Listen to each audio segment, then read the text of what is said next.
we'll get there eventually. Right on JPT. Like our freedom.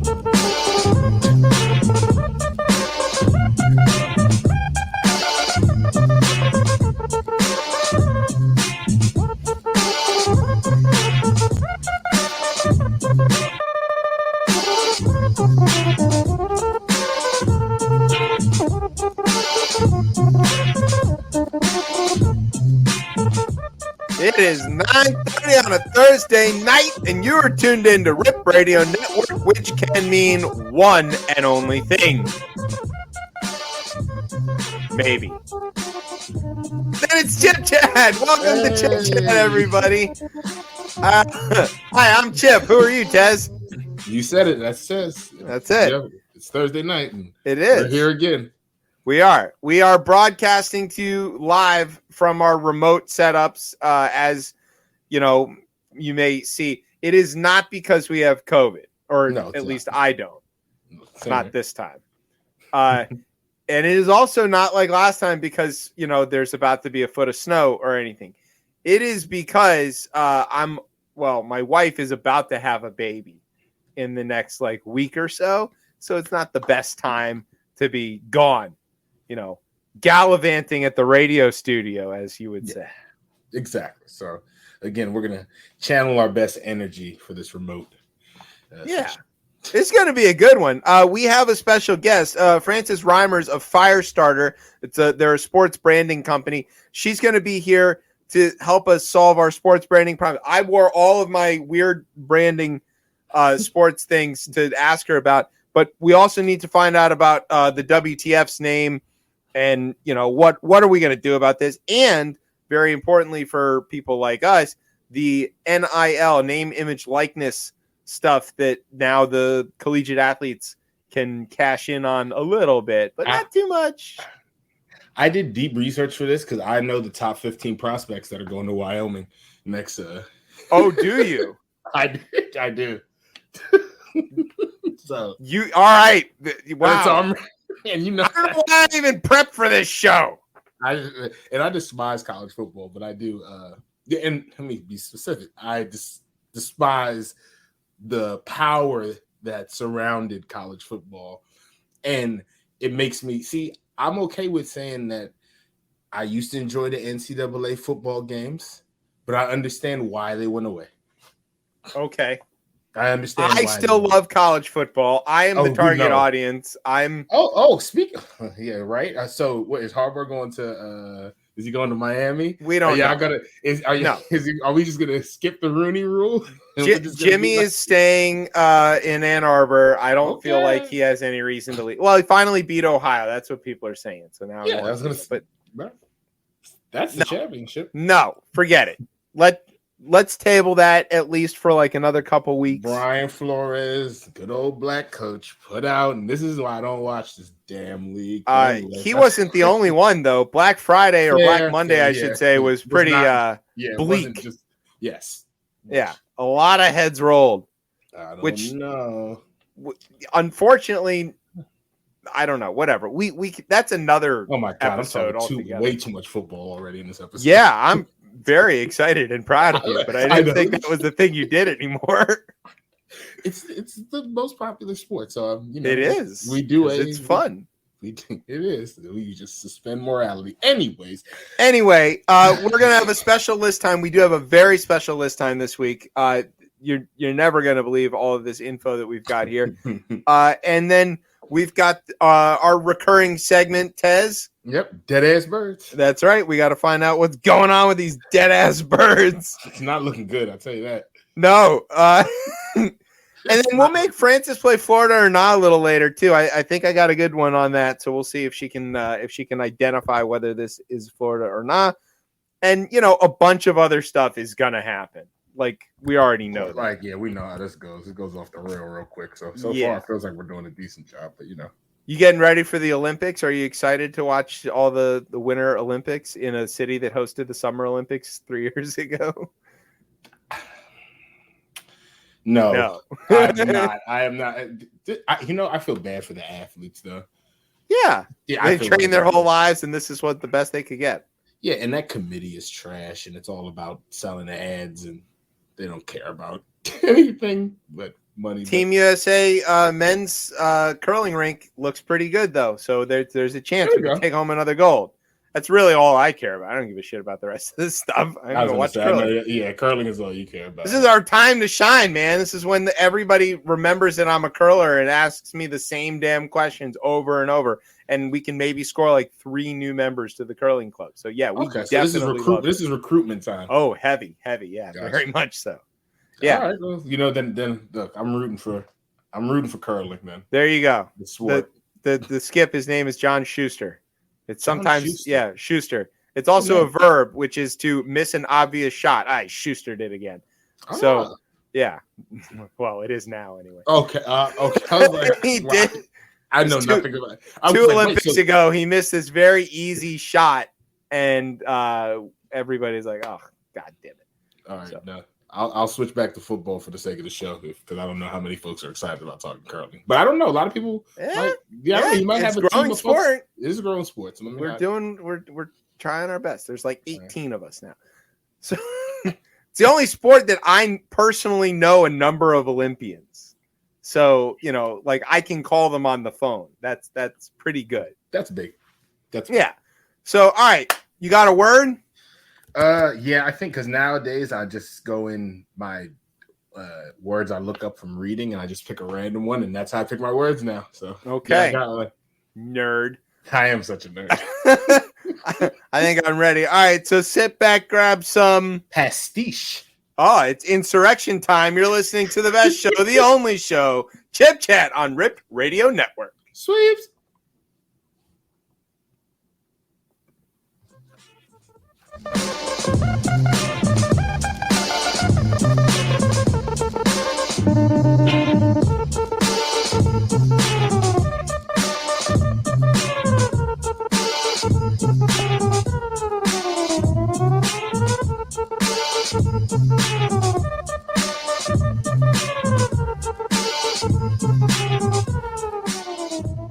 All right, welcome back to Chip Chat here on Rip Radio Network. I am your host, Chip. With me, usually, is Tez. There he is. Hey, Tez. Oh, was I not there? Oh.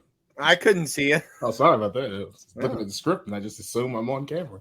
Yeah, so, well, this is an audio. Always assume you're on camera nowadays. Yeah, after last week's show, I took a look back some of the videos. It's like, let me slow down on some of the. If you're watching, yeah. Never know. Don't worry. I don't think. Oh yeah, no. nobody cares about that. Yeah, that's legal now. My doctor said that. And they were like asking questions. I was like, well, yeah, It's like, oh, that doesn't count. Yeah, it's not a thing anymore. Literally, nobody cares about that. Even Nixon is like rolling in his grave. He's like, oh, I should have just let them smoke the weed. That's how I imagine Nixon talks in his dead sleep. All right, so let's talk about people who definitely love Nixon if they could read. That is true. The insurrection. So the insurrection was a year ago last week, and we're still getting fallout from it. Actually, today there was an indictment handed down. The founder of the Oath Keepers is being charged with 10 counts of seditious conspiracy, meaning he plotted to overthrow the United States government 10 different ways, all at once. And, a conspiracy requires a lot of other people. So the dominoes are falling slowly. I was telling a buddy of mine the other day, I was like, because he was just like, yeah, look at these.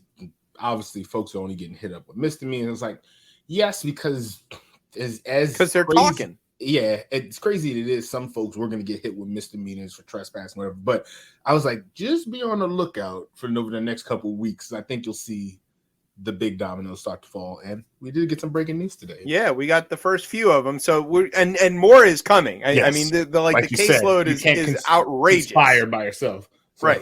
I guess you can maybe with your imaginary friends and whatnot. Yeah, it depends how many people are up in that head. But anyway, so one of his co-conspirators here, I don't know if he's his co-conspirator, whatever. One of the terrorists. He's a New York man. His name is Thomas Civic. Thomas Civic. There he is. If you're looking on the screen, he's a winner. He's asked a judge for special permission while he is serving his house arrest. What he wants is permission to use internet dating sites because he says he's lonely.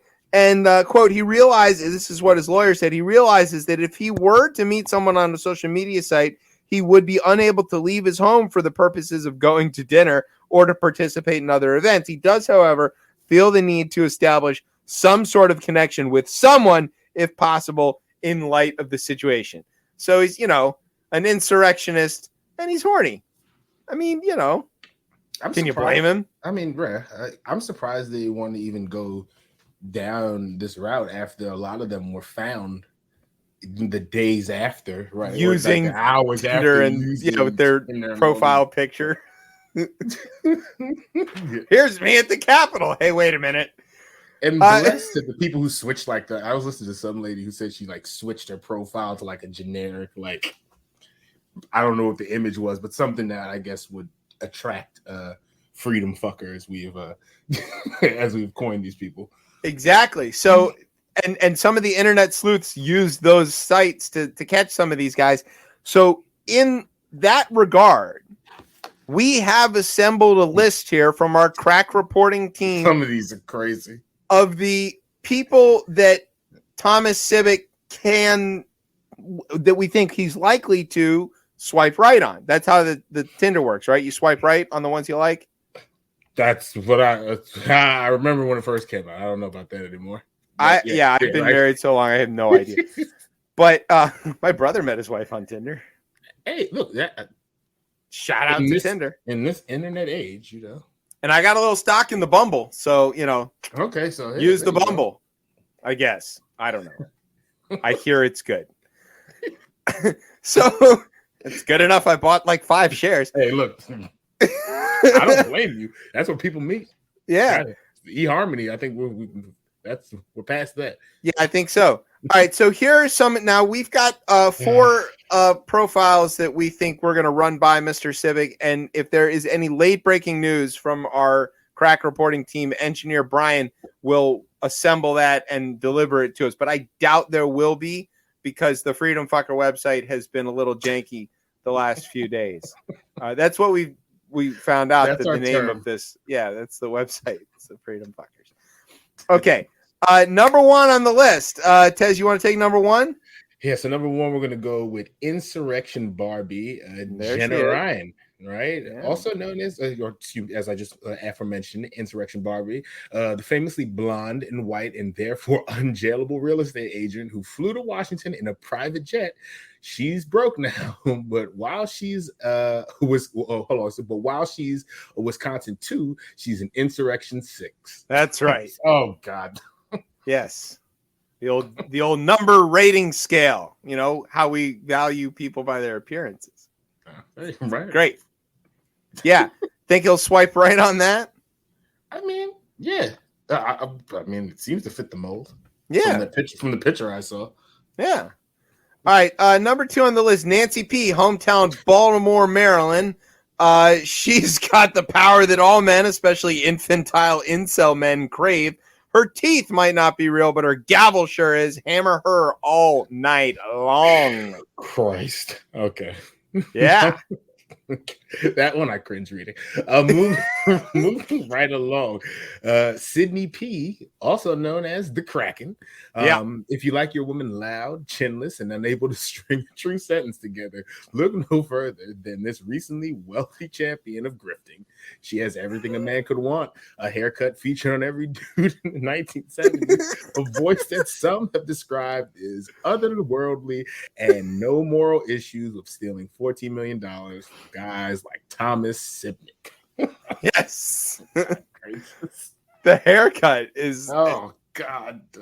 You can't unsee that now.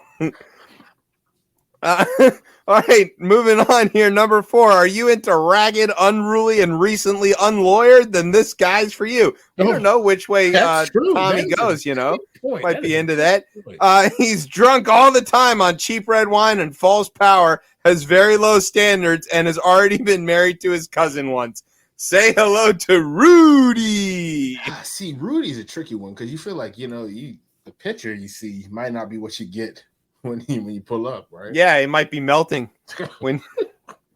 Well, we know he knows about sex toys because he hosted that press conference right next to the sex shop. The Ritz. The Four Seasons. The Four Seasons, not the Ritz. Sorry, Ritz. I didn't mean. Yeah, sorry, Ritz. Poor Seasons. Ritz Landscaping. Nobody gives them any love. They've been so busy trying to compare themselves to the Four Seasons Landscaping, and now people are like, "We don't care about you, Ritz." Oh God! All right, moving right along. Number 5. Oh, there is more. Okay, good. I think there is more that we have on here. Number 5. Want to be part of? Hold on, is this a harem or Harem? Harem. Excuse me. Want to be part of a harem, aka posse? Then this rootin' tootin' girl is for you. Oh God, Lauren B has a Rocky Mountain love for guns and semi-aggressive looking guys, and has a hard spot for Muslim Americans. Oh no! Swipe left. Oh God, Christ! That's why she likes the guns. She's like threatened her husband. She's like, "Listen, we're getting married now," and he was like, "Whatever you say, lady, just don't kill me." Rootin' tootin' sounds like she likes flatulence or something. Yeah. Well, she does have a coffee shop. She's famous for her coffee shop. So you're a coffee guy. Maybe you and maybe you and Lauren can co-conspire together. No, thank you. Please don't even put this on the interwebs.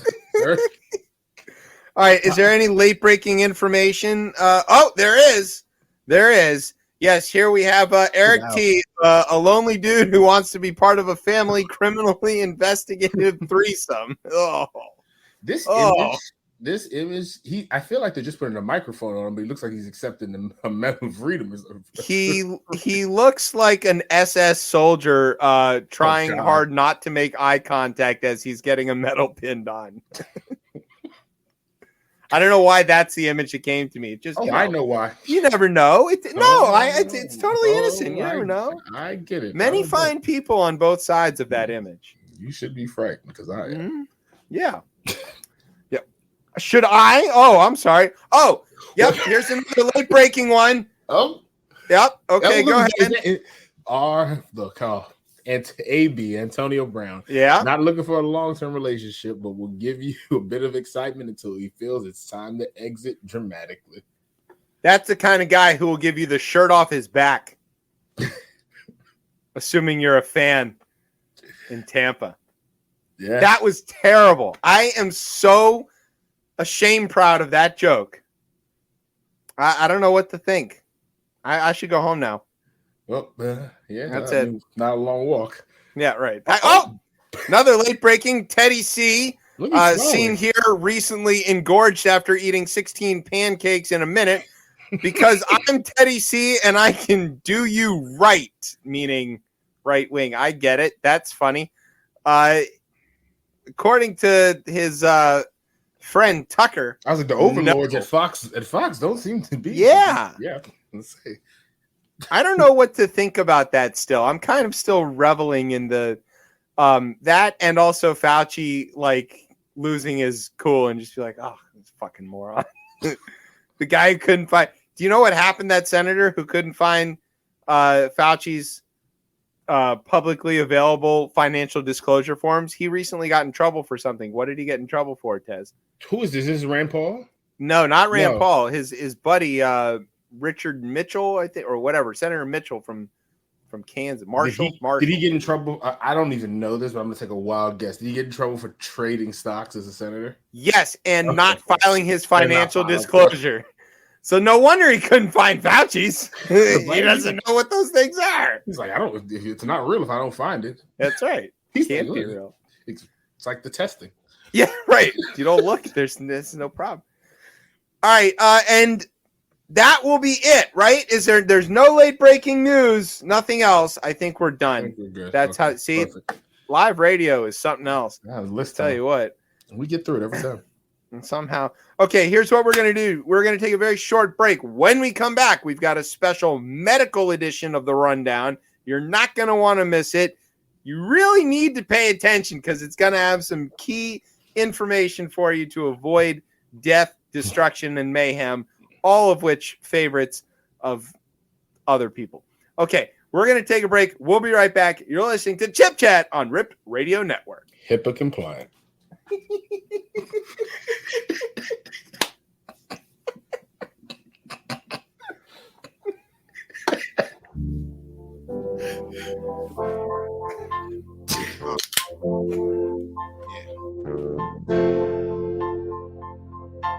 A trendsetter, but I've been better.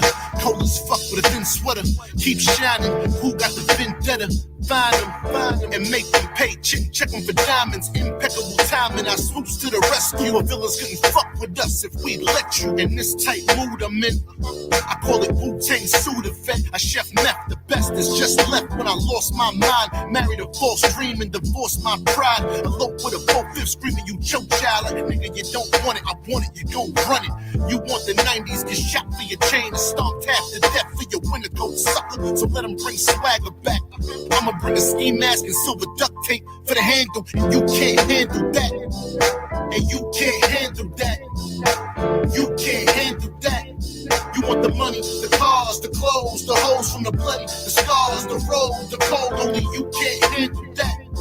Cause you can't scramble scrap. The heat drip niggas like candle wax. Candle wax. Like C-Sexy can't run in them pants and just squeeze your ass in. You don't wanna throw those hands, and you don't wanna know those mans. If you owe those grams, but got a fresh Rolo, friends get Manolo. Then we don't mean shoes for bitches. It's the rules that's cruel inflictions of a cutthroat game. You don't choose All to live. right, welcome back to Chip Chat here on Rip Radio Network. I'm your host, Chip. With me is Tez. Yo. To let the listeners who are paying attention and texting me, meaning Larry, know I was not, in fact, cracking a beer when you heard that. I was about to, I cracked open this Big Watt sparkling caffeinated water, which is great stuff. So it's coffee water. It's just water, but it doesn't taste like coffee. It just has water with caffeine in it. Look at you. I like caffeine. I don't like coffee. The difference. All right. There you go, Larry. So now it's time for the rundown where normally we tell you about some stuff that's going on in the news, but this time this is very special about stuff that's going on in the news. You know, we're in a pandemic. Have you know about that one, Tez? Yeah, it's year 3. Yeah. It's a big deal. We need a way out. Actually, we just found out tonight as we were going to air that one Mr. Glenn Beck has become infected with COVID again after his natural immunity that they all love so much has not, in fact, protected him. It has migrated into his lungs, he told Mark Levin, and he's taking his ivermectin dutifully, but it doesn't seem to be getting better, he said. So thoughts and prayers. Because I saw this. So he's caught this twice. Yes. He's not vaccinated, I assume. No. All right. I only can share my own personal stories, but I've caught this once and I've been vaccinated and I haven't caught it again. That's true. Thoughts and prayers to Glenn Beck. We mean that very sincerely. One time I had thoughts and prayers for Rush Limbaugh and it worked. So, Okay. Stop. No, will not be this show. Just say it. Okay. So what? While we have these people out there, they've been talking about first you should just go and get COVID. Then they were saying you should stare at the sun or go and get COVID. You should eat a bunch of vitamin C. Well, they thought it was like chicken pox. Remember when we all got chicken pox? Okay. And now they're onto the ivermectin, which is a parasitic dewormer, anti-parasite medicine. It doesn't do anything with the COVID. But they moved on. They've got a new miracle cure. It's not bleach. It's not Lysol. It's not even ivermectin. What is it, Tez? It's pee-pee. It is. This was recommended. Oh, no, that's spelled wrong on the graphic. It says Christopher Key. This was recommended by Dr. Robert Kelly, who's absolutely well known for his medical establishment while he's remixing the ignition. Oh, And dangerous. Yeah. What's he gonna do? He's in jail. So, they're drinking their own piss, and they think that this is gonna help them somehow. I'm not sure why. All the kidney doctors are like, "Yo, don't drink something that your kidneys like spent all that time removing. It's obviously not good for you." Look, it's probably not super harmful in small amounts. It isn't gonna kill you. Right. If you're in a survival situation and you need to drink water, you can do it. It will work. And it is sterile. But beyond that, not gonna cure COVID. So I hope Glenn Beck is listening, because I hope he gets in on this. I don't have much for this at all. I just it's just drinking your piss isn't gonna work, man, and that's all that's as much as I can give you for this, because we're reaching I told you, it's mass psychosis that's going on right now. We're just tapped out. We're like, when you have like a little kid and you have to be like, don't grab that, and you like after the 5th time you're just like, yo, go ahead and grab it, man. Like, let's just, so you learn. You gotta have to learn. Please, Alex Jones fans, right wingers, and all this guy.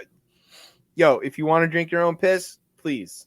We're not stopping you. Maybe I think once you just get entrenched in your positions like this deep, like you're just like, I can't retreat from it. Right. Like, I thought this when I first heard this like bubbling up. I was like, I think this is something that somebody like us made a joke about, right? And then they misheard it and it got like voted up, and then all of a sudden they're doing it. And, whatever fake news show they were watching is like slinking away from the camera and be like, no, we didn't tell them to do that. Because we postulate or propose a lot of bad ideas on this show. All the time. Yeah. So I was like checking our notes and going back and like, did we do this? Did we accidentally? We're over. Just drink your pee. Yeah. It was us. So if it does in fact work, on Glenn Beck, we want credit / not credit. Yeah. I mean, does but it have those to be your, pee does drinkers, it have to be your own pee? I didn't. They want you to. Yeah, you got to drink your own pee or it doesn't work. All right, just checking. So, Dr. Kelly out. So knowing that this is the state of affairs that we're dealing with here in these United States, there's this other news story that I'm afraid they're going to get their hands on and twist. And that is this story about a 57-year-old man with a life-threatening heart condition who received a heart from a pig that had been genetically modified to be accepted for a human transplant. Now, from what we know, it seems to be working out for him. That it's working, it's doing the job. As you probably know, pigs and humans' inner anatomy is awfully similar. Yep. So they're, for whatever reason, very, very similar to us in a lot of those critical ways. So maybe this works. And if it does,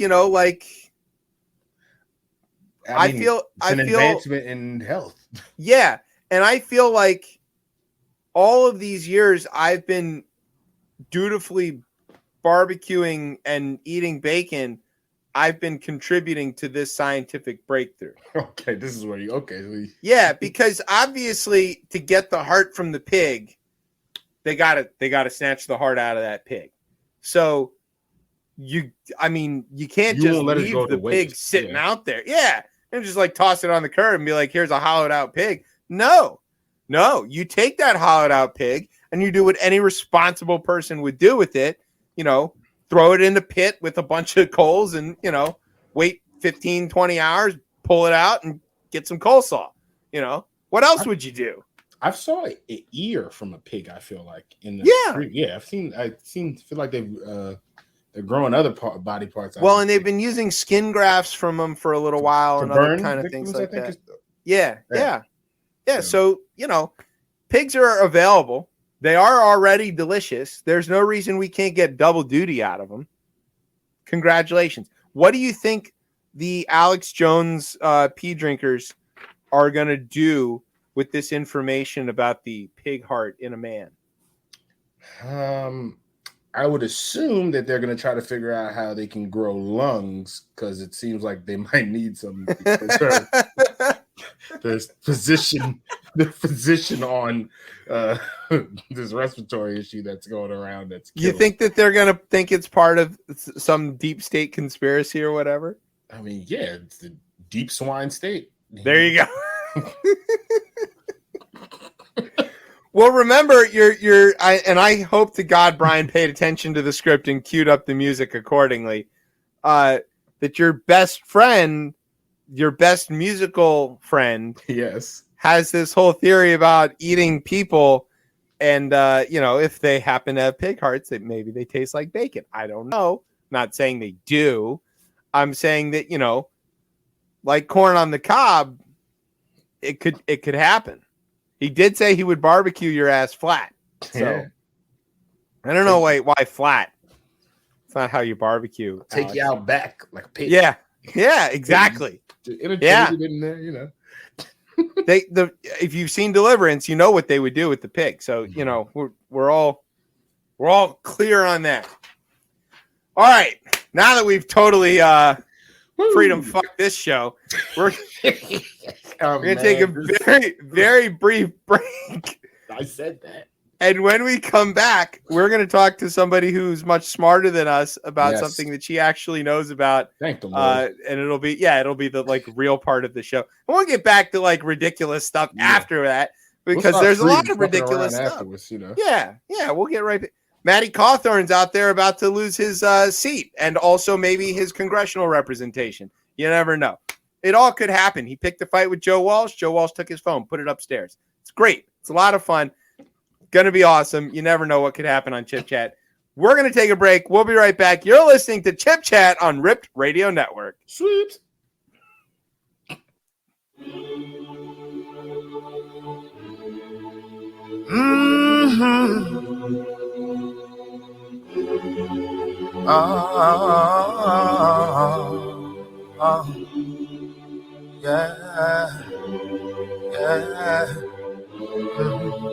I just want you to be great. I just want you to be great. I just want you to be great. Even if it means you gotta leave me, and you don't wanna be baby. Look, baby, I'm straight. I just want you to be great. I just want you to be great.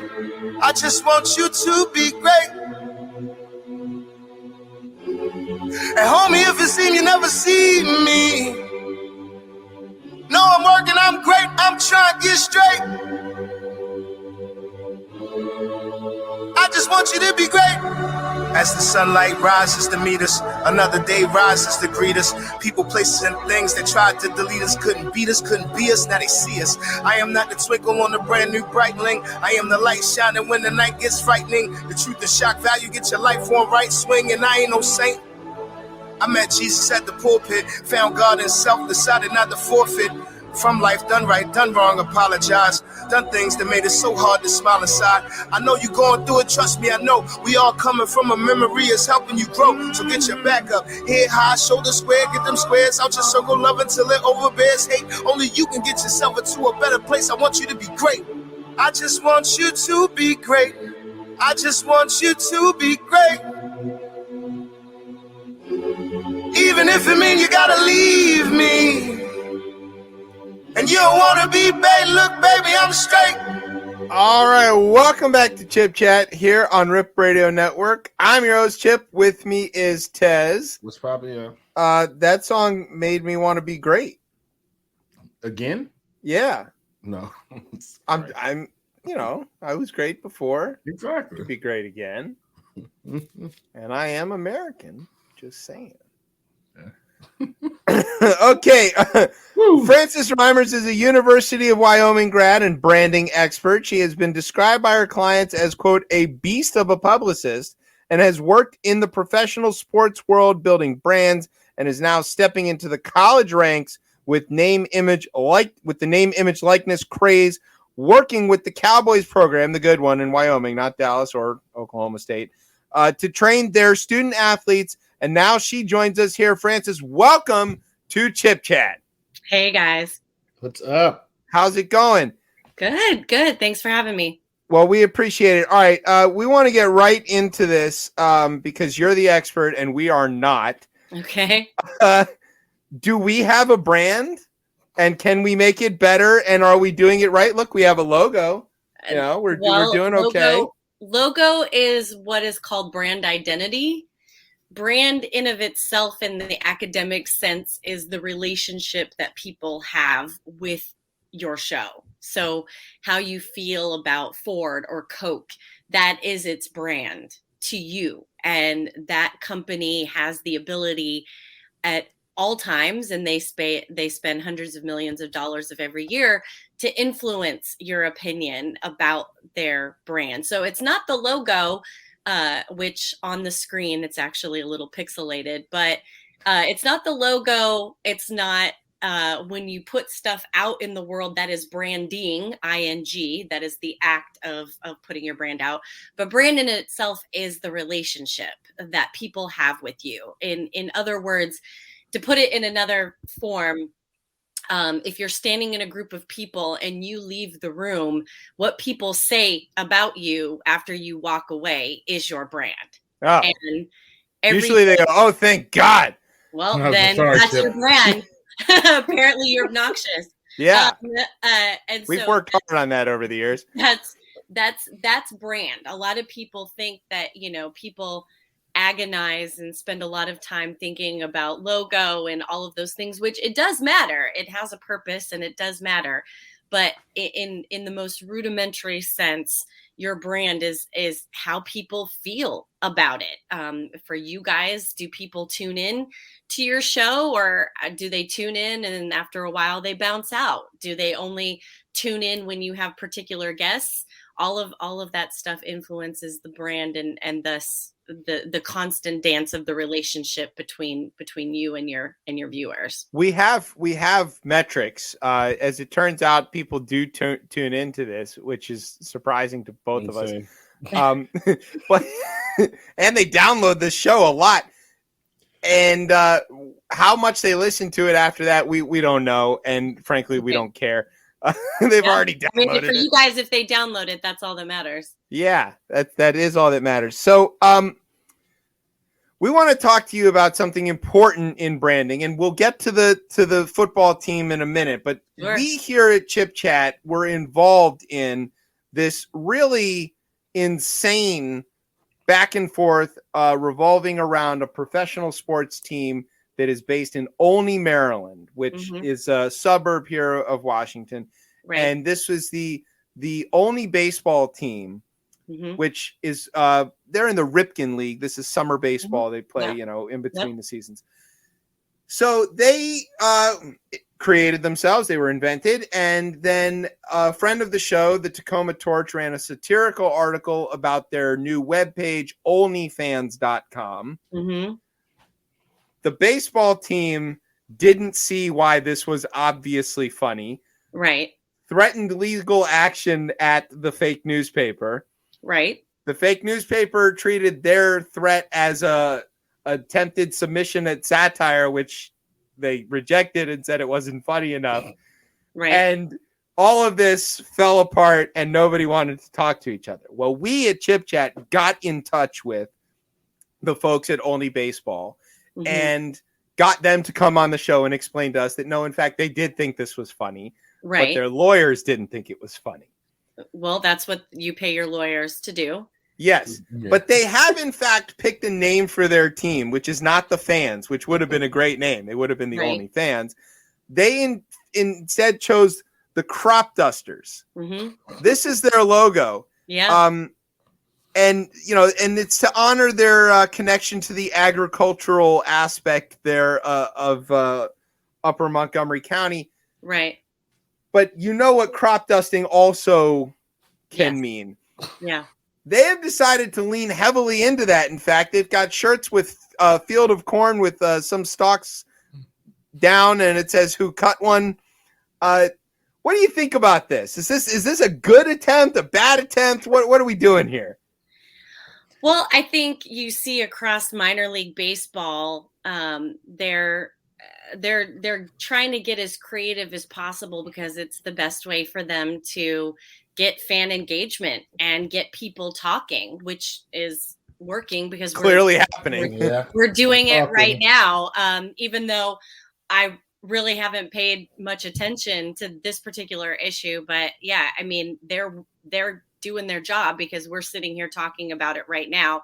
And this isn't uncommon across minor league baseball. I mean, when the Binghamton Bees changed their name to the Binghamton Rumble Ponies, and it was a big to-do up in Western New York about them changing it, like people were like, what the hell is a rumble pony? What does that even mean? And it just kind of was a domino effect from there. I mean, you got the Rocket City Trash Pandas. Right. I mean, you got the taco team. I don't know what state they're in, but the Savannah Bananas. Yeah, they have all of this. I mean, look, I mean, minor league baseball is not top of mind to a lot of people. And we've got the Memphis Dry Rubs. I mean,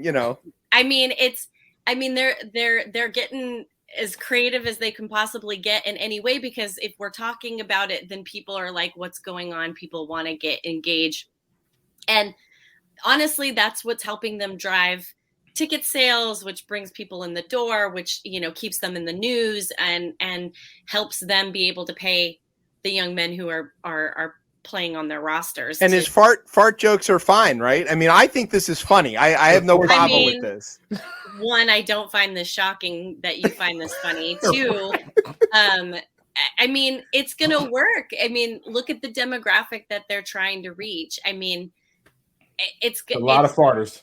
I mean, it's gonna work for them. I mean, I think in an age where, it's hard to get people, it's going to be hard, especially for minor league teams, to get people back in stadiums. A lot of people are still fearful of public events, even though, baseball is an outdoor thing. And so I feel for these minor league teams who are going to be struggling getting people in the door. So anything that generates some online activity, some press activity, getting people talking, although, be it, vulgar or whatnot, or lowest hanging, fruit in terms of humor, I think you got to do what you got to do. And if the owners of the team are with this, and if you're an affiliate of a pro team and they aren't having any issue with it, I say you got to do what you got to do to get people in the door. That's high praise. We will convey the message to Tony over there at Crop Dusters Baseball. All right, the last thing we want to talk about with names, and then we'll get to the NIL stuff, is my beloved Washington football team, the WTFs, as I've been calling them lately. We hear we're going to get a new name. There's been a lot of chatter about what it might be, whether it's commanders or admirals, these spy photos and altering the colors and stuff. Yeah. You're plugged in. So what do you know about the name, and what do you think is the right move here? Do they need a different name? Obviously can't use the old name. That's bad. But what are we doing here with this name? I mean, I was interviewed last week on Team 980 when the news broke about it. And my opinion still, even with everything leaking, is still the same. I felt that they were garnering enough brand equity to stick with Washington football team. It was different. It was classic. It was kind of devoid of any sort of cheesiness. And fans were adopting it. Some people are fine with it staying as Washington football team. And so my feeling is that they were going to stick with that or some iteration of that. Now, in the past couple of days, we've seen images leak online that the name is Commanders and it's this circle logo. Some people speculate that was a purposeful leak. I strongly feel that, knowing the Washington football team the way I know the Washington football team, that was somebody's mess up, and that we should have seen that, because it was on an asset that clearly and easily could have been blurred out, like all of the other things that they were putting out online. So I think that was a huge oops. And I do think the Washington Commanders is what they are going with. And of course, leave it to the Washington football team to choose a name that is not the highest ranking official that they possibly could have chosen. Right. And so there's that. However, there are some conspiracy theorists that think that because this announcement is coming on Groundhog's Day, that they have gone with the Washington Hogs, which I don't love it, but again, it's better because I love that. I don't think it's terrible. I personally like Washington football team better because it's cleaner. It's more, it just has a more like prestigious feel to. It's not kitschy. It's not gimmicky. Yeah, but if you're from here and you grew up with the I've Hogs, lived here for 20 years. Yeah, like, but that's after the Hogs. When Joe Jacoby and Jim Lachey were here and Ron Saul and these guys were like mauling defenses, just pushing them 10 yards. That was a time. You also like, I mean, Hogs, I just, to me, that's cute if you are a high school team, but when you are a professional football team and one of the longest, I love it. One of the longest from a serious standpoint since 1932. I mean, it's like no, but I will give it a bonus because at least it's something that derived up from the fan base, right? and wasn't some construction that was pulled out of groupthink. It came up from the fan base. It's adopted by the fan base. So if they do go in that direction, I don't hate it. But I have been an open and vocal. I don't like Commanders. I don't like Admirals. I don't like Wolves. I didn't like any of those names because to me it just felt very forced and very generic. It sounds terrible. All right, I'm going to give you my name that I have been advocating for the longest time, and let's see if you think that this is a good idea.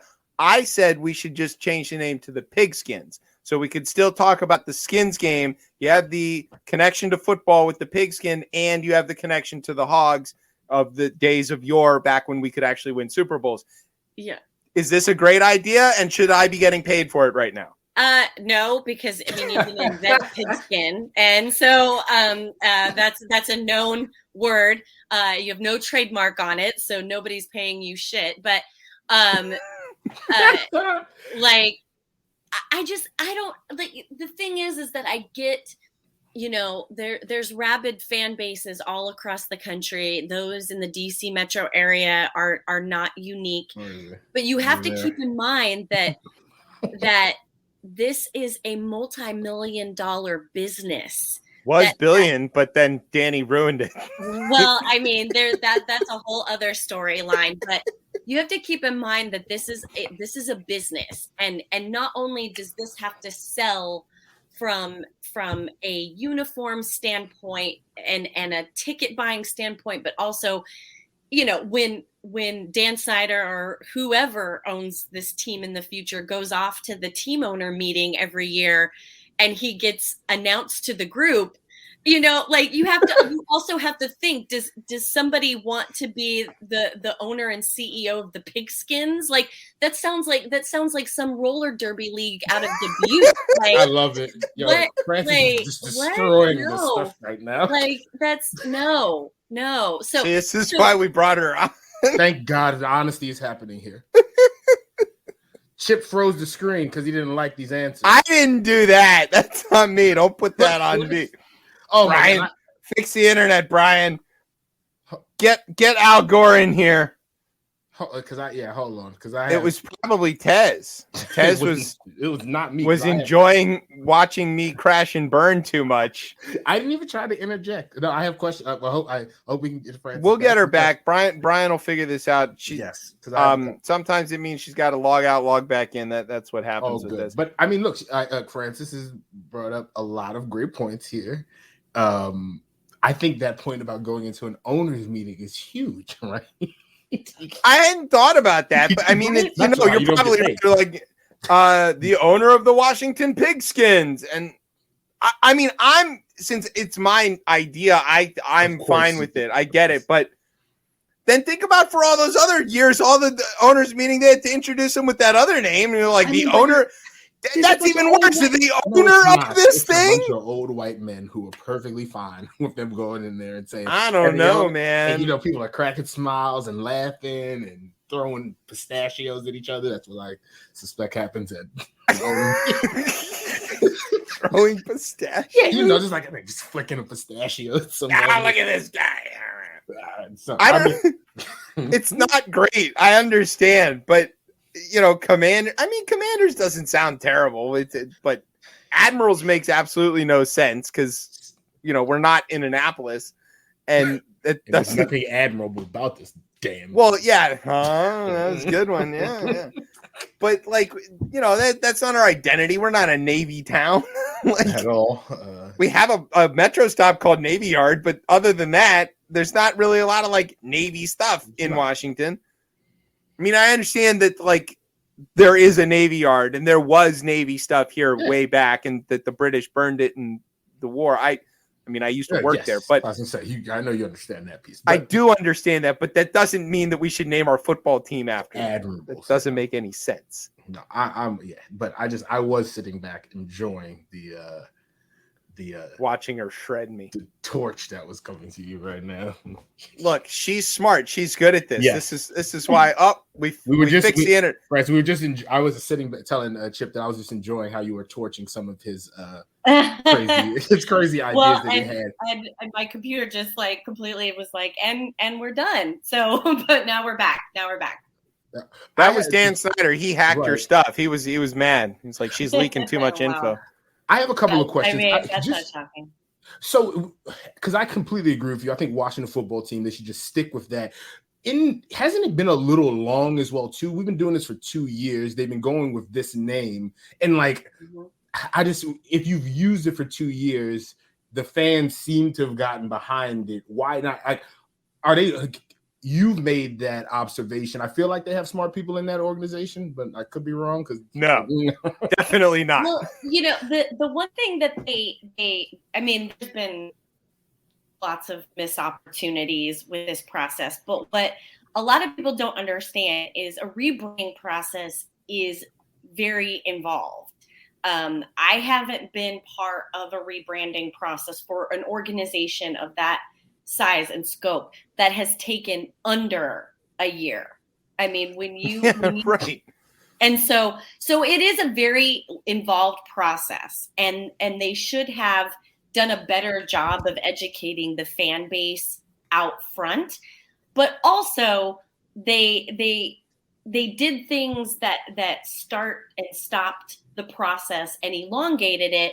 Also, they tried to do as much as they could in-house, which I get it. It saves money. It keeps things very insulated. But when you have to do marketing and PR for a football season, because daily operations has to keep going, when you have teams trying to do both of those jobs, that's extremely taxing. So that's another reason that you're seeing a delay, is because they have tried to manage this themselves. Most organizations would bring in a full agency from the outside to take care of this so that they could focus on day-to-day operations. They'd call you. They'd be like, yo, right. We need a They did not starter. call me, even though I used to work for them. They did not call me. But clearly not. Look at what they were like, no, these sex scandals are bad. Quick, change the name and get the attention off of us. You know? And that's another thing too.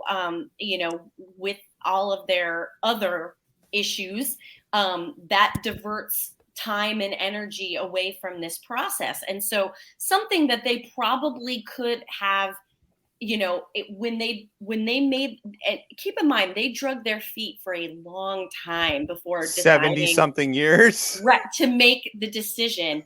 And they basically backed themselves into a corner.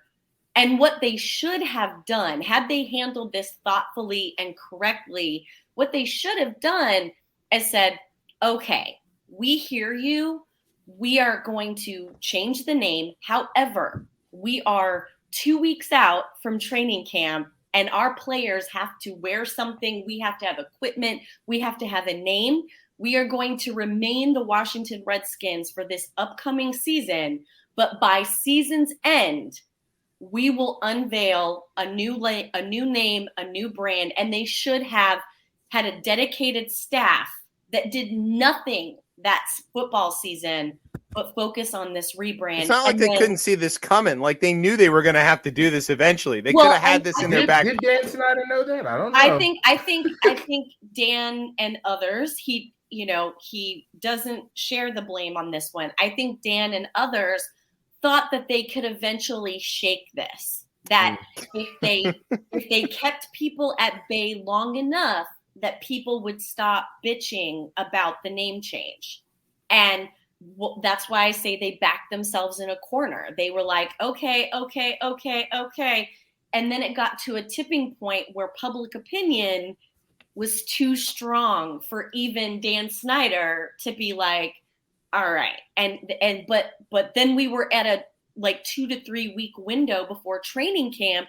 Players have to have stuff to wear. Staff has to have stuff to wear. Right.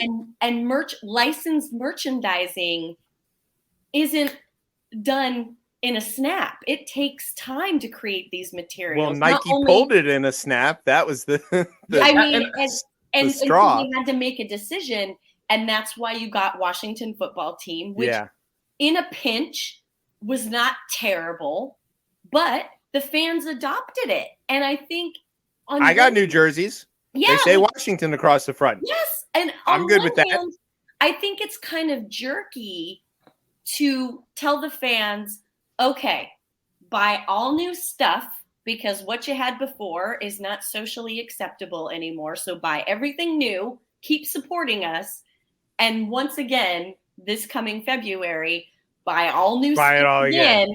And I think it's kind of a jerk move, which was why I was kind of hoping they would stick with Washington football team just to give, a name change in this economy. Like I was just kind of hoping for the sake of the fans that they would keep the name so that people don't yet again have to go out and buy new gear, but something tells me I'm definitely gonna. Of course that's the problem. The fans are loyal, and like the thing that we need to have a campaign for these fans to quit and have some self-dignity. You've been trying that's a whole.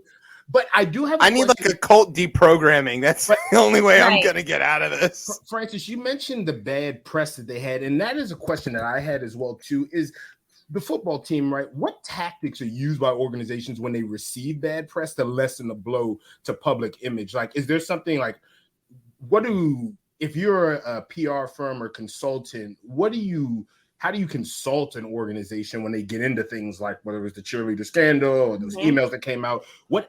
How do they go into the offensive mode to protect themselves? Well, I mean, the best thing that you can do in a situation like that, if something like that were to happen to one of my clients, you want to mitigate, you want to control as much of the story as you possibly can. Now, in this case, especially around the cheerleader scandal, this was in major publications, and really, the only thing that you can do in something like this, when a major publication has a solid story with viable sources and they are running with it, the only thing that you can do is try to craft your version of the story. You have to get out in front of it. You have to be prepared. You have to create your talking points, and you have to train your client to be prepared to go on the offensive. I mean, in terms of the cheerleader scandal and now the subsequent, situation with the email scandal with John Gruden,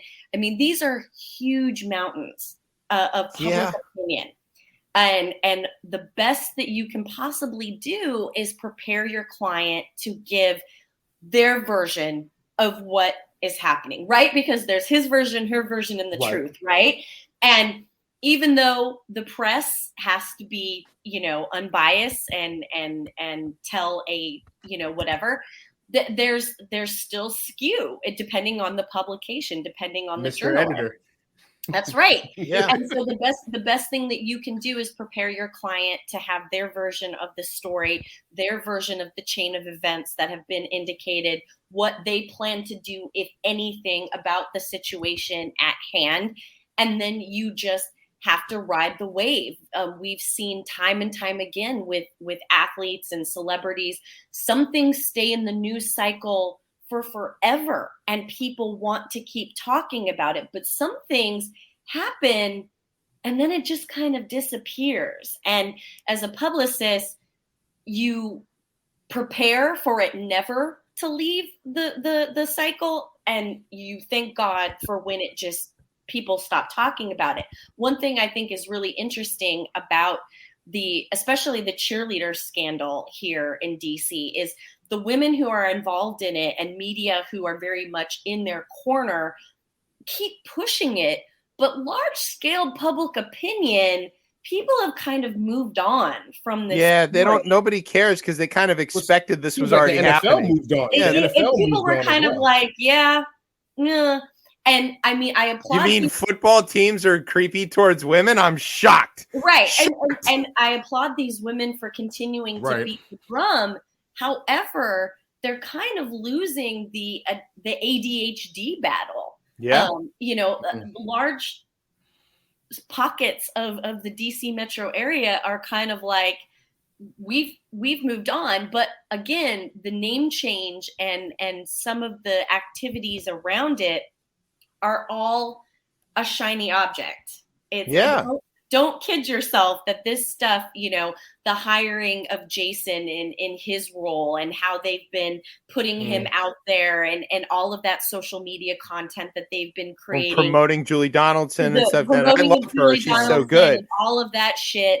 That is all just a shiny little thing to keep you away from the main story. Except I love her on the radio. She's so good on the broadcast. So I'm okay with that. That's why we don't talk about the emails on this show. No, I don't talk about the emails. I talk about how much fun it is to listen to Julie Donaldson and surprisingly to listen to D'Angelo Hall, who I didn't expect to be as good on the radio as he is. No, he's good. He definitely earned his spot. I mean, he's dynamite.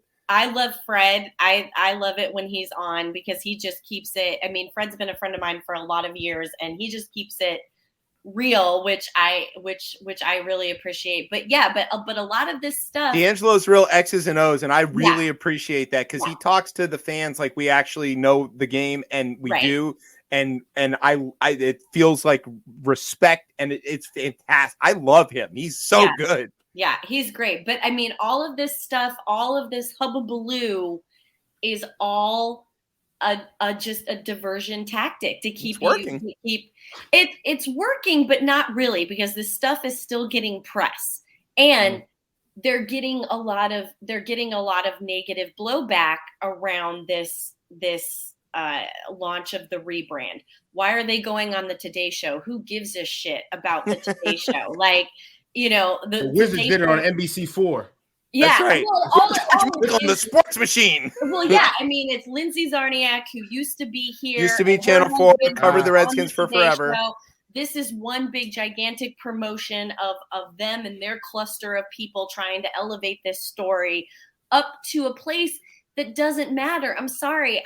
I've worked in sports a long time, and not only do I work in it, I'm a fan. I do not go to the Today Show to hear about sports in any way, shape, or form. No. Like, I don't want to see Hoda Kotb talk to somebody about some athlete about what's happening on the field. Their charity, if they're doing something in their community, okay, sure. But other than that, Savannah and Hoda, like, go back to talking about the COVID vaccine. That's your wheelhouse. You stay there. Right. And so I'm not a fan of it, and I know I've gotten some hate mail about my opinion about this. I don't care. I think it's tacky, and also it just tells me that they don't care about the fans. They care about the press. They don't care about the fans, and They should come on this show. Well, and talk to their biggest fan and explain to me why they're changing their name. Well, I think we should make that happen. Last week when I was on Team 80 talking about this, I said the same exact thing, and I got tons of DMs from people being like, yeah, why aren't they doing anything with the fans? And lo and behold, a press release comes out today that they are doing stuff for the fans. But once again, they're late to the game. They're responding. They're not acting. Game. They're not leading. It's like putting Sean Taylor's family in front of bodies to take a picture. Like, that hurt. Whoever is calling the shots, whoever is giving the final green light to stuff over there, isn't thinking about the larger picture. They just want immediate grabs. And what they should have done when they said, okay, 2/22, we're launching the brand. And oh, by the way, fans, we want you to be there live with us at FedEx Field as we go to a live feed to the Today Show and have an entire FedEx Field full of rabid Washington football team fans wearing brand new gear and, team greats and the cheerleaders out on the field in a gigantic shot on the Today Show broadcasted around the world. That's how it should have been done. Yeah. But this disjointed bullshit tells me that they care more about the show and what the Today Show. This is going to get press regardless. They didn't have to go to the Yeah, I don't understand that move myself. It's personal rather than professional. But like I said, it just goes to show that they care about the show and not the fans. Because if they cared about the fans, there's a whole other. I mean, they could have had an event. They could have brought in Wale, who has always been a Washington football fan, to do a show. They could have brought in, team players and people from so many good ideas. Could have had Brian Mitchell out there talking about. I mean, there's so many opportunities here. Yes. Here's my thing here, and I think I'm going to transition us to because we got to ask you about the NIL stuff. Such a loyal fan base, and they deserve better. Here's my question I have, Frances. Mm-hmm. I see Wyoming football. You have 15 new recruits that are on the way. I think there's an Isaac, a Schoenfeld, who's a tight end coming out of Wyoming. What car dealership is giving him a bag of money? That's what I want to know. What car dealership is giving this tight end bag of money? In Wyoming? Yeah. Okay, None. so all right. None. I mean, here's the deal with NIL.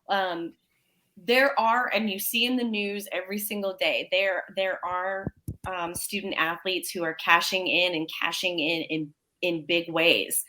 But it, just like me pitching a professional athlete, businesses still have to get a return on investment.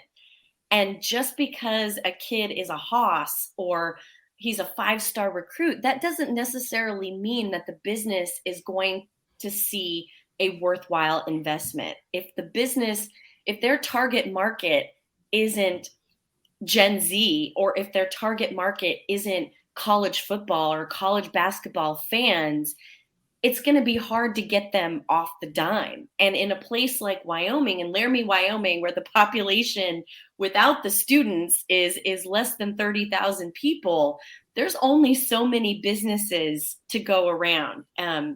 That's why you're seeing in a lot of places, at big schools and small, where they're doing group licensing agreement, or an alumni or a for-profit company in that business is sponsoring an entire offensive line or the entire gymnastics team, because it's very difficult for one-off athletes, and forget about it if you're in like golf, tennis, lacrosse, these outlying sports. I'm not to say there's not opportunities there, because honestly, just like professional athletes, if you're willing to work for it and you're willing to build your brand up, opportunities will eventually come to you. But it's not as easy as people look in the media. And on average, the average D1 student athlete is only making about $100 to $250 total. So yeah, and I think a lot of them still are going to be out of pocket. Like it's amazing that people are like, well, they get a scholarship, but like, yeah, they get a full ride scholarship, still out of pocket, like hundreds, sometimes thousands of dollars per semester for like stuff that the scholarship doesn't cover. And if the NIL money isn't there, can we just pay these freaking kids? Yes, can we pay them? I mean, I think there's definitely pros and cons of paying. I'm not for paying them outright until there is blanket regulation across the board, because I mean, that's fair. It needs to be a regulated thing. Right. No, they need a collective bargaining agreement, just like the players' unions and the other sports and all of that other thing. But like, I'm a Michigan fan, not because of who's wearing the jersey. I'm rooting for the jersey. I really couldn't care less. Cade McNamara got a deal with Tom Brady's clothing line. That's fantastic. Good for him. I don't care.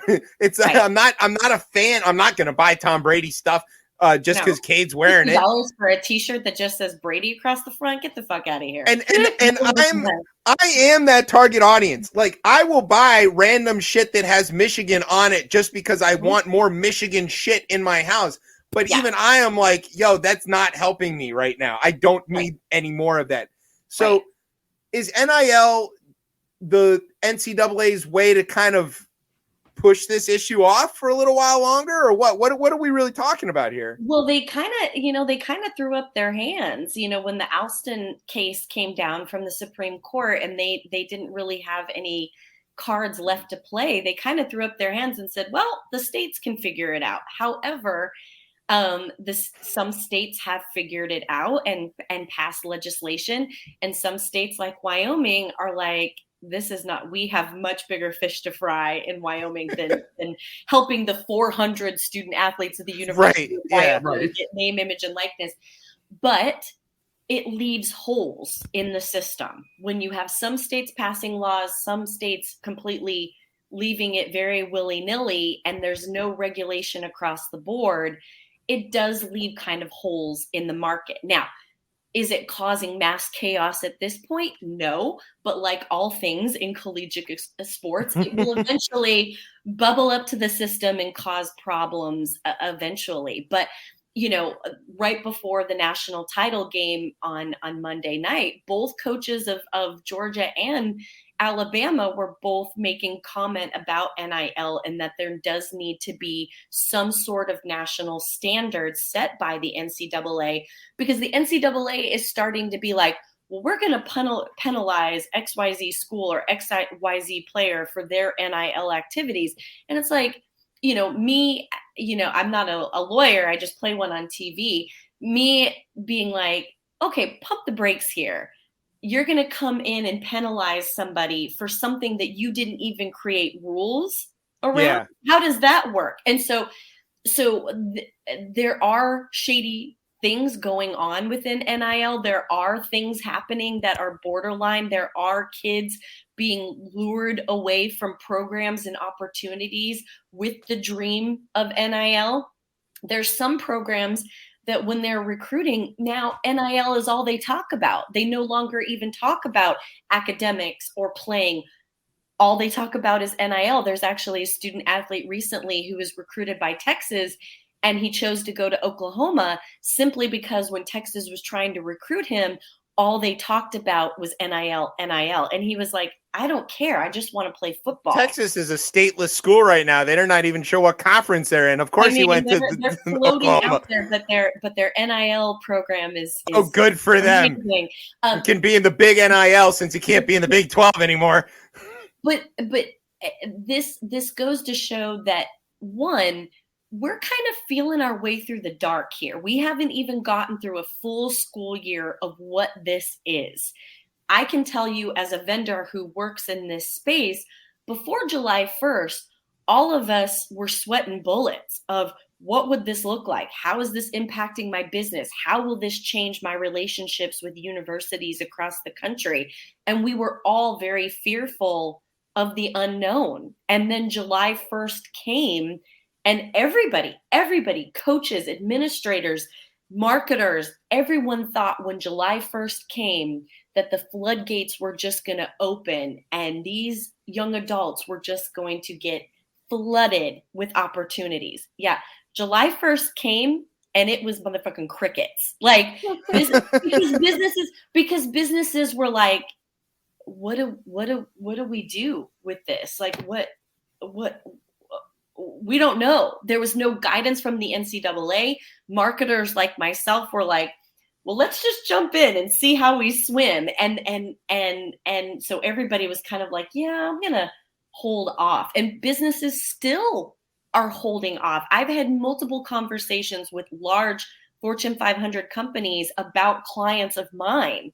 And they're like, yeah, we're good. We're going to hold off for a while. And so, yeah, I'm not sure that, I mean, there's all this debate about whether advertising works at all. And then if you're going to tie it to some kid whose future is uncertain, I mean, I understand that the business case for maybe holding off on it. You're going to be teaching something about NIL over there at Wyoming? Yeah, so I've been teaching about brand building for years. I've had my company now for over 5 years, and I've been doing brand education at the collegiate and professional level now for over 4 years. And so this past fall, I was in Wyoming and I did personal brand training for the student athletes, and then also led a session with the coaches to educate them about what was going on in the NIL space and how they could better arm themselves for when they're out on the road in terms of recruiting, what they could say, what they can't say, how they can better prepare their brand so they're acting as a good example for their student athletes.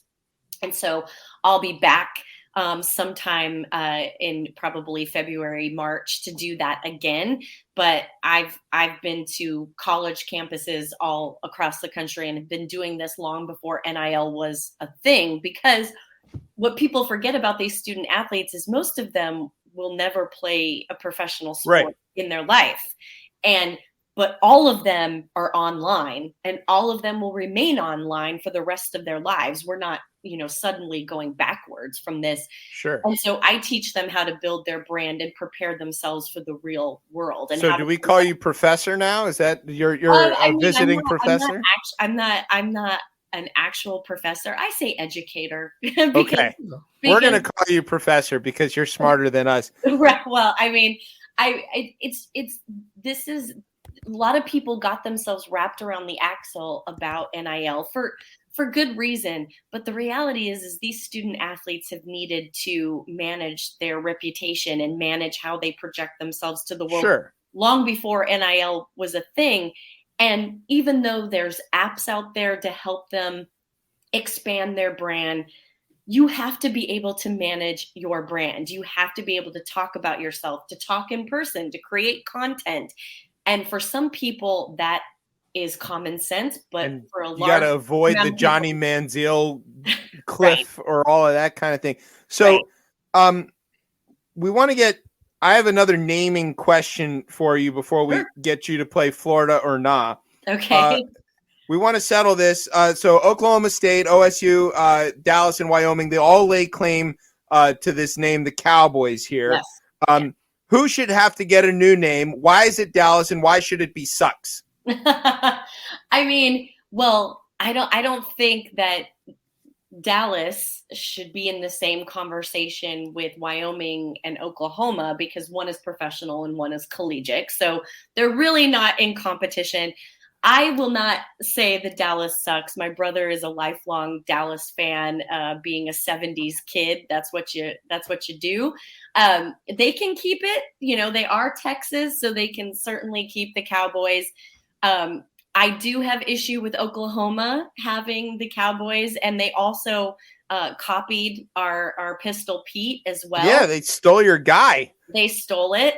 They claimed that they had claim to it first. However, that is in much debate. I just think it's better for us. We have the bucking Bronco. We are Cowboys. I mean, we have our bucking Bronco not only just as the university, it's the state. It's literally the state moniker. So I think they need to give it up. There's lots of other There's lots of other things that they could be there in Oklahoma. They could be the oilmen. They could be landsmen. There's a lot of. They could be the tornadoes. They can be tornadoes. They can, they can be Unabombers. They can be whatever they like in Oklahoma. They can just be pasty white people, like whatever they want to be. But we in Wyoming, we Lake. She's not wrong. I like the idea of square states being mad at each other. That's hilarious to me. Okay, so they're not square. They're like a pot. No, I know, but they have straight line borders, and that therefore, we disrespect them. The further out west they got, the more they were just like, fuck it. Just draw a square around it, kick the Indians out, and make it a state. There it is. We bought the Louisiana Purchase, just make some boxes and tell people to start moving there. Yeah. Get the Indians out. All right, so that's the Washington football team. We're not that anymore. We're gonna be the pigs. Okay, so we want to make you play this game. This is a game called Florida or Not. We play this with most of our guests. Yep. The way that this works is we're going to read you a news story with the locational details removed, and you have to determine whether this is, in fact, in Florida or not in Florida. Yep. Okay. You think you got this? You feeling confident? Yeah. Okay. They all feel confident, don't they?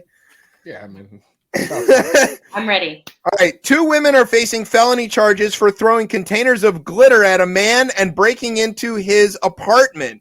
Caitlin O'Donovan and Sarah Franks arrived at the man's apartment shortly before 3 a.m. on a Monday. According to an arrest affidavit, the pair began arguing with the man, and they jumped over his balcony, jumped into his house, threw a bunch of glitter at him, and ran away. Franks then climbed over the balcony fence, started striking the man with more containers of glitter, according to the affidavit. She then unlocked the man's front door so Donovan could enter the apartment. More glitter was thrown. And then Franks fled the apartment in her car, but authorities eventually traced Franks' vehicle back to her home because, the trail of glitter, and the car was still warm to the touch. The arrest affidavit also said that she broke a window while she was leaving the apartment. Both women were arrested and are facing felony, burglary, and assault and battery charges. Mm-hmm. Florida or not? I'm going to say no. Okay, give your reasons. Show your work. I think one, the women look a little too well kept. So yeah, they look a little too well kept. Also, the whole concept the time that I have spent in Florida, particularly South Florida, glitter is a little too tame. This feels very like Utah-ish, or this feels a little too tame for me, for especially South Florida. So I'm gonna say no. All right. Well, to get the answer here, we're gonna unblur the lines. The answer is wrong. This is Pinellas County, basically right around the Tampa area. Mm-hmm. So it's not South Florida, right, but it is the part of Florida that, well, all of Florida is Florida, but it's the Florida-east part of Florida. Yeah, it's mid-Florida. Yeah, Tampa. The place I think has the most town. Yeah, and it also has the highest number of strip clubs per capita, I think, of any city in the country. Yeah. Ybor City. That's pretty good. Good way to go, Tampa. Okay, well, you didn't win Florida or not, so I'm sorry to say. It's okay. You joined a long list of people who haven't gotten this right. I was really expecting something far more salacious than that. Well, we got to throw the low balls at them every once in a while. Yeah. People are looking for gators and meth. It's not always gators and meth. Sometimes it's glitter. And sometimes the gators are in Louisiana. Yeah, I was really hoping for true. Some or sort Texas. of body in a trunk, or something probably that next week. I wanted a clear indicator that it was Florida, and there was no piece of that story that I was like, yes, Florida. Next week, we're going to be talking to our good friend Roger Mooking of the Man Fire Food Show on Food Network, and he's Canadian, so he probably has even less capacity to do this than anybody else. We're going to give him a really good one. We're going to have to scour the Reddit. Really terrible, because up in Canada, they apologize to people they harm. That's true. You have to give them something really even to people they haven't harmed. Yes. Just in case. very, very polite. I was once in Thunder Bay, Canada. This was a long time ago. And I was staying in a hotel room, and I thought I locked the door to my room. These three guys, because it was right across the street from a casino, these three guys come barreling into my room in the middle of the night, and they still were like, "Oh, sorry." I mean, it was the funniest situation. They were completely drunk, they were completely out of control, but still apologizing profusely that they came into my hotel room in the middle of the night. I was like, "This is the most Canada," and they were wearing, they were dressed as Mounties, I'm sure. They were total flannel Indian tuxedos. It was, I mean, and mullets. One guy had a full, like, hardcore mullet, and I was like, this is, I wish I would have had, I mean, this was before camera phones even existed. I'm like, I wish I would have had a camera phone, because it was the most Canadian experience of all time. Everything from top to bottom, like, screamed Canada. But I've taught my kids that you say, like, what does the cow say? What does the moose say? The moose says sorry, eh?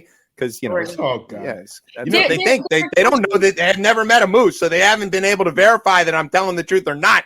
So what does the moose say? Sorry, eh? Of course he does. And it's a country with no national food. I don't trust a country that doesn't have a national food. It's not poutine. It should be poutine. I mean, it's just a Quebecois thing. Also American as well. I mean, they eat it in Wisconsin and Minnesota as well. Yeah, but they don't call it in French. They call it cheese curds, like a good, upstanding American. Yeah, but poutine is not their national food. They don't really have one. They have no real national maple syrup, I would have guessed. But that's Vermont. Yeah, but Vermont doesn't have the strategic reserve. Canada has a strategic maple syrup reserve. You gotta have something. They have oil and maple syrup. God bless them. The Canadian government has even been apologizing for America's failing of democracy. So that's true. So many things going on. I have to go out there and do ours. I was in Canada, working in Canada when the 2016 elections were announced, or like when the results were coming. Oh, I will never forget the conversations with people in the bar that night. There were Canadians crying for us. Were they buying you drinks, being like, sorry, you have to go home to this. We're really sorry. Hurry now before your border closes. Were like, are you just going to stay here? And I was like, no. Why are you back? You could have stayed. Go home. I don't live here. Safe.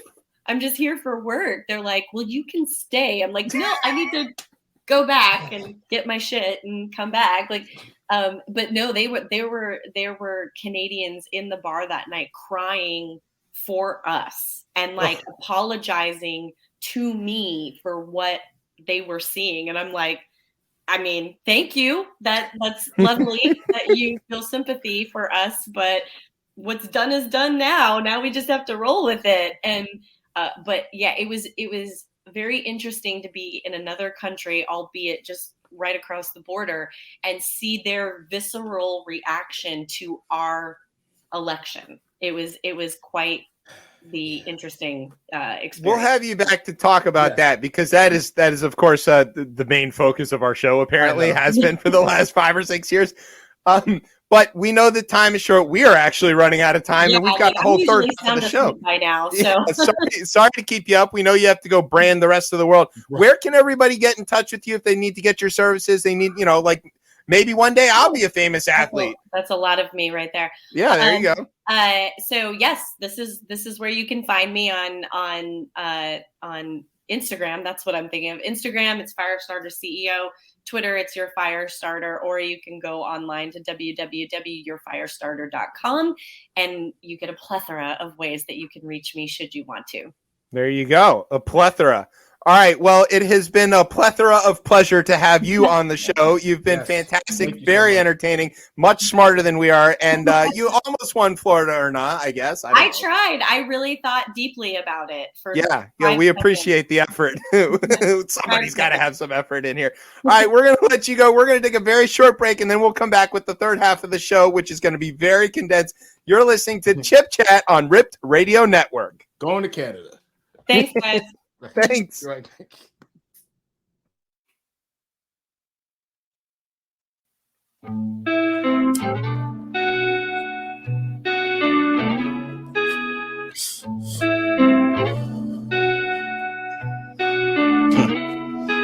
I gave him blood, sweat, and tears, as you figure. That's a figure of speech. I write lessons of my life and line them up with these beats. I think I'm neat, but I need your approval to make this fruitful.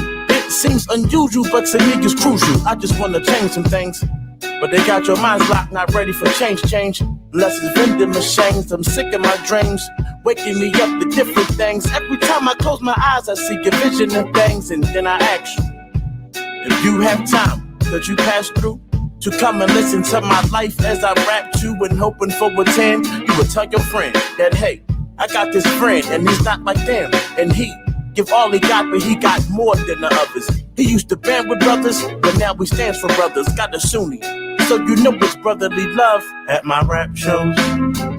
All right, welcome back to Chip Chat here on Rip Radio Network. I am your host, Chip. With me is Tez.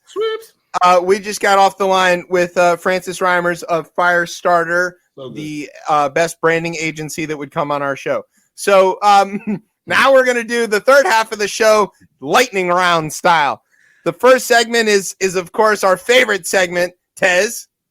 Not that favorite segment. Sarah Franks, though, should sell hot dogs. Okay. Yeah, of course. Dave Franks, of course. Right, of course. Yeah. You know our favorite segment. It is Dead Ass Birds. I don't know. We might not have a graphic because we're running short on time. And here we are in Tez Talk. All right. Keep this short and quick, right? The ahi ahi. Now, Mahi mahi. Is it the mahi mahi? Mahi mahi. Yeah, it's a fish. It's delicious. I thought that it was the M was silent in that. No. Well, there you go. I learn something new every day. I don't know. I mean, I call it mahi mahi. Someone check us on that because I think it's ahi ahi. I don't know, but I could be completely wrong. Right? A crew hauled in the spectacular, bright, shining body. It's a yellow fish.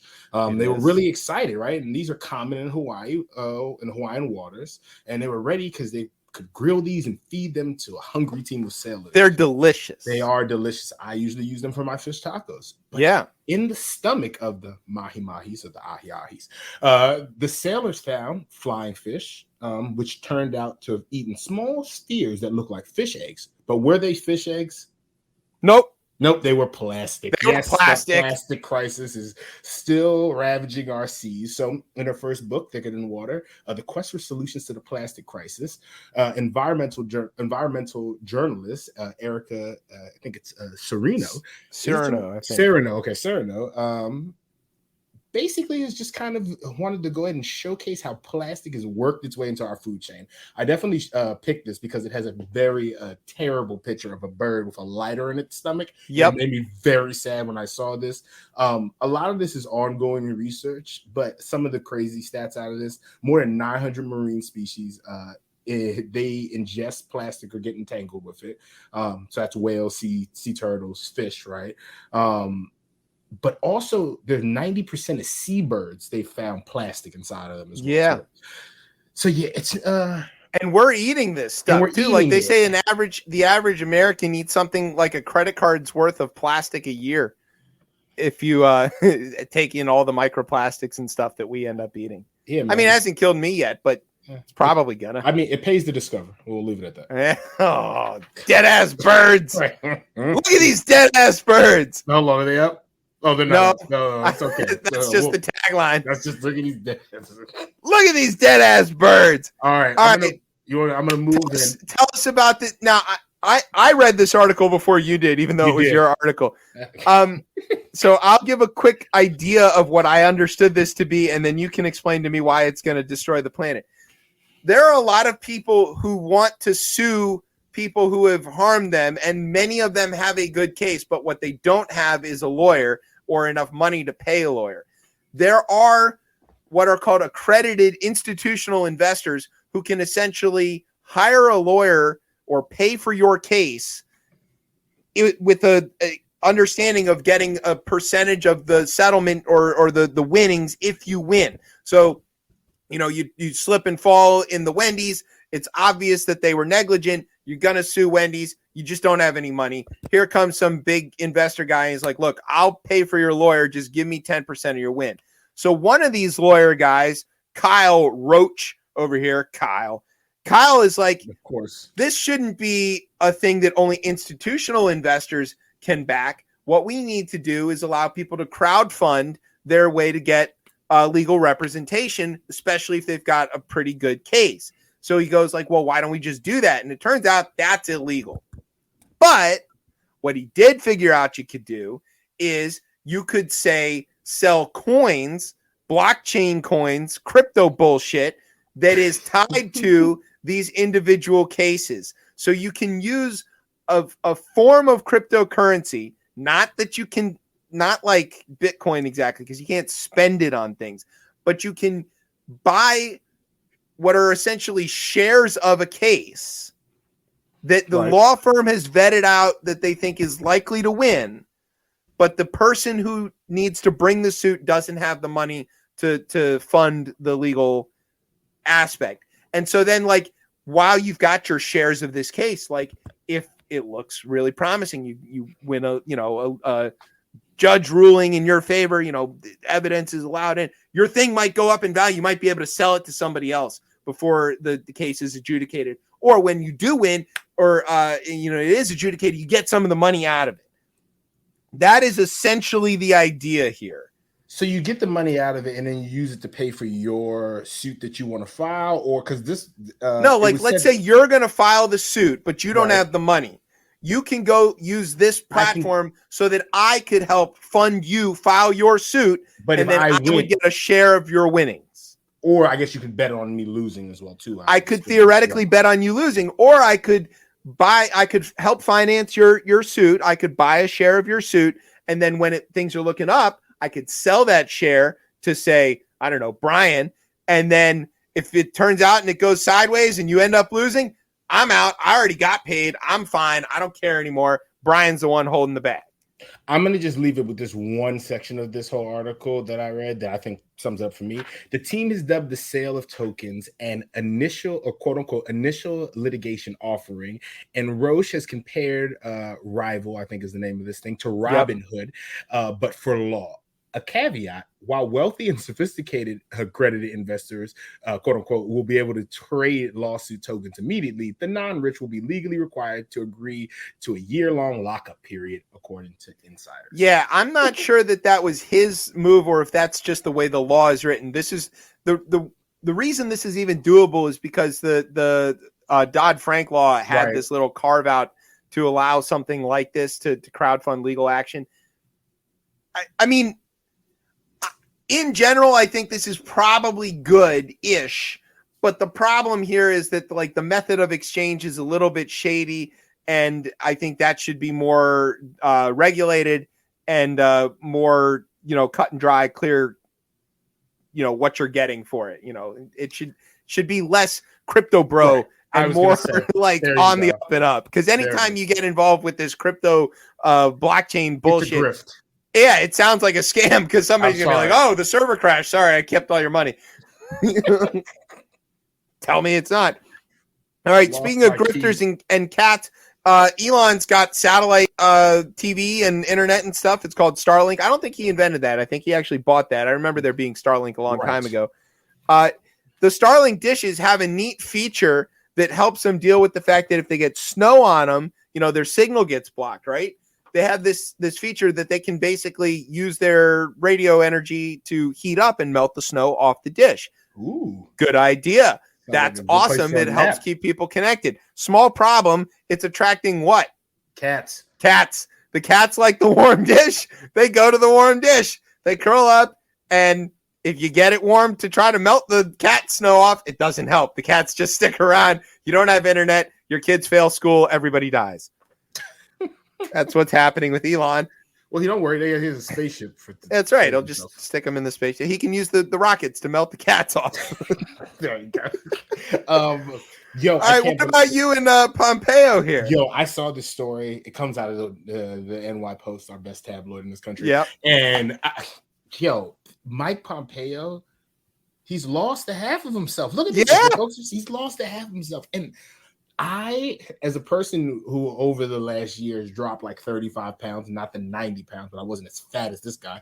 But, I mean, I'm all for it. And his quote, where he said he stepped on the pound and he was like a couple pounds from 300. I stepped on a scale and I was a couple pounds away from like 275.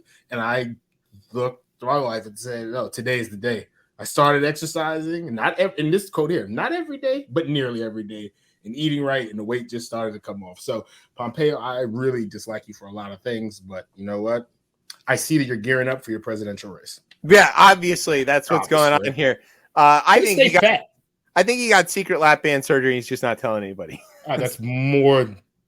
It's definitely in the Pompeo wheelhouse to lie about shit. Also, now that he's not at the State Department having taxpayer-funded giant parties with all the appetizers, it's probably much easier to lose the weight.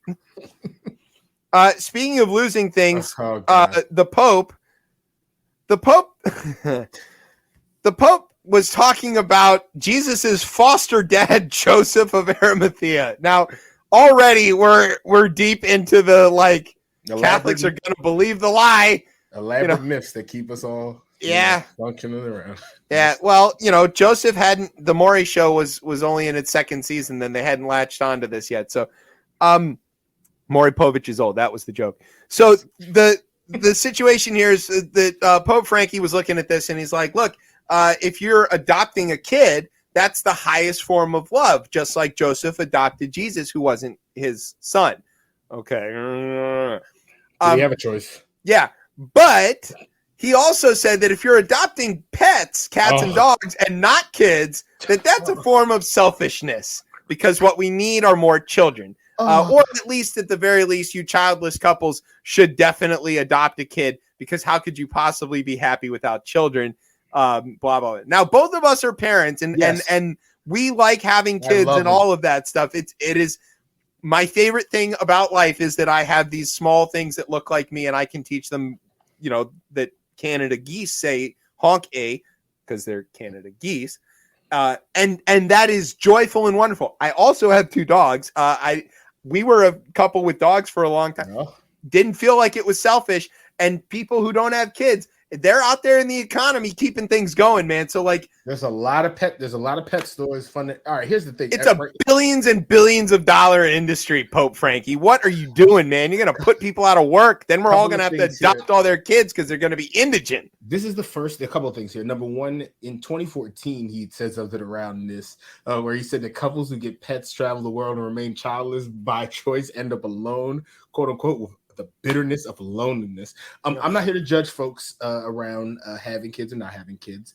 Right? If you listen to our fucking show or you freaking watch the news, I completely get it. The polar ice caps are melting. So whatever. I understand that there. I think though what this tells me, just with the issues with our country and our folks not having a lot of kids, we need to figure out this immigration shit right now. Yes. Because we need to open up the floodgates. Yes, bring them in. We are out of people. Wipe my ass when I'm old. Okay.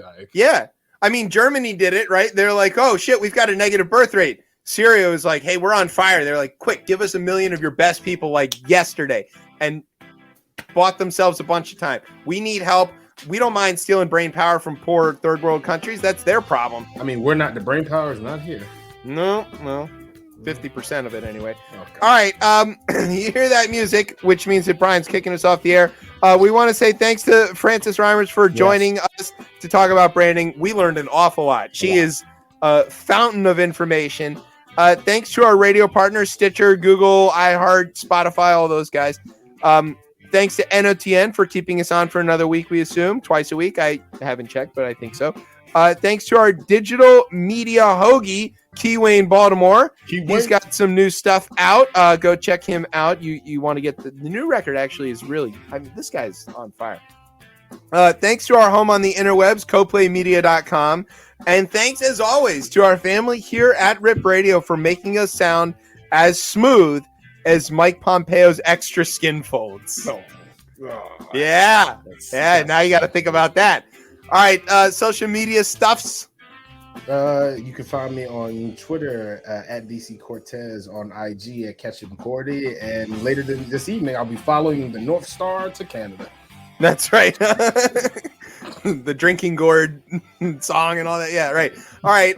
And you can find the show and me on Twitter, since Ted Cruz kicked me off, at ChipChatRR, and you can find us on Facebook or Instagram at RipChipChat. And make sure you tune in next week when we talk to Roger Mooking of the Manfire Food Show, and he's got a new record out, which we are going to get to play for you.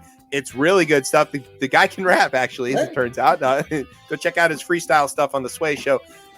It's unbelievable. You didn't know, but he's Canadian who can rap, and he's not Drake. And he can cook. What's not to love? He's going to be here. He's going to be great. We're going to try to do the whole show with him the most we can. I don't know, whatever. It's going to be cool. So don't miss that. Tune in for that next week. You're going to want to catch it live. You can always catch us after the fact and download and get us all the blah, blah, blah, blah, blah. Whatever. Okay, I'm Chip. That's Tez. You've been listening to Chip Chat on Ripped Radio Network. Sweeps.